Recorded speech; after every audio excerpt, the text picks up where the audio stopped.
Halo teman-teman. Di sini aku akan menjelaskan perbedaan kata baku dan kata tidak baku. Kata baku adalah kata yang sesuai dengan kaidah bahasa Indonesia, sedangkan kata tidak baku adalah kata yang tidak sesuai kaidah yang sering dipakai dalam bahasa lisan atau informal. Nah, ini contohnya teman-teman. Kata baku sering digunakan dalam situasi formal seperti laporan, surat, dan pidato. Sedangkan kata tidak baku digunakan dalam percakapan santai. Nah, selanjutnya ada ciri-ciri kata baku nih teman-teman. Yang pertama, sesuai ejaan PUEBI dan berdasarkan KBBI, tidak dipengaruhi bahasa daerah dan digunakan dalam situasi resmi. Nah, kata baku memiliki aturan yang jelas. Jadi, kalau kita ragu, kita bisa cek di KBBI atau di Panduan Umum Ejaan Bahasa Indonesia. Nah, ini contoh perbedaan pada beberapa kata baku dan kata tidak baku. Analisis kata baku, sedangkan analisa kata tidak baku. Cendera mata adalah kata baku, sedangkan cindera mata adalah kata tidak baku. Risiko adalah kata baku, sedangkan resiko adalah kata tidak baku. Bus adalah kata baku, sedangkan bis adalah kata tidak baku.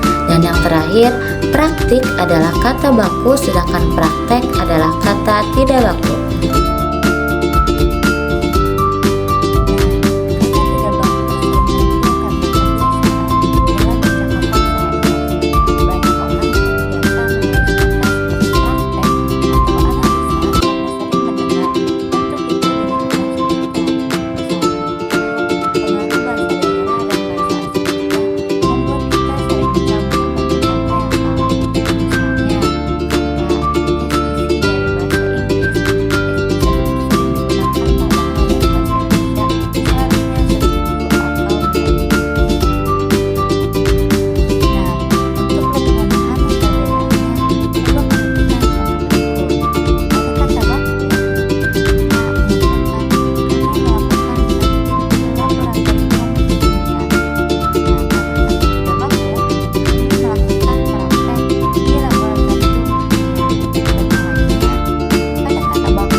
Nah, itu dia teman-teman perbedaan kata baku dan kata tidak baku.